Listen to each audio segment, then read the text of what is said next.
ಕೊಯಮತ್ತೂರು ನಗರದ ಸರ್ಕಾರಿ ಶಾಲೆಯೊಂದರಲ್ಲಿ ಮಧ್ಯಾಹ್ನದ ಬಿಸಿಯೂಟ ಸೇವಿಸಿದ ಬಳಿಕ ಸುಮಾರು 43 ವಿದ್ಯಾರ್ಥಿಗಳು ಅಸ್ವಸ್ಥರಾಗಿದ್ದು ಅವರನ್ನ ತಕ್ಷಣವೇ ಅಲ್ಲಿನ ಸರ್ಕಾರಿ ಆಸ್ಪತ್ರೆಗೆ ದಾಖಲಿಸಲಾಗಿದೆ.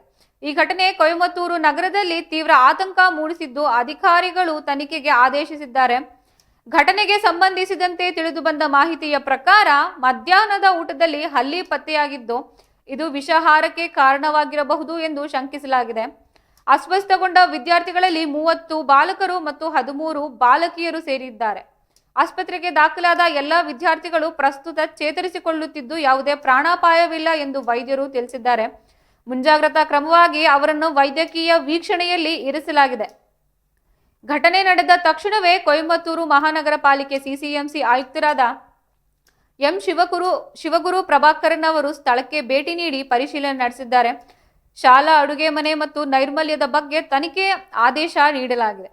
ಆಹಾರ ಮಾದರಿಗಳನ್ನು ಪರೀಕ್ಷೆಗಾಗಿ ಪ್ರಯೋಗಾಲಯಕ್ಕೆ ಕಳುಹಿಸಲಾಗಿದ್ದು ಈ ಕುರಿತು ಪ್ರತಿಕ್ರಿಯಿಸಿದ ಅಧಿಕಾರಿಗಳು ನಿರ್ಲಕ್ಷ್ಯ ತೋರಿದವರ ವಿರುದ್ಧ ಕಠಿಣ ಕ್ರಮ ಕೈಗೊಳ್ಳಲಾಗುವುದು ಎಂದು ಭರವಸೆ ನೀಡಿದ್ದಾರೆ.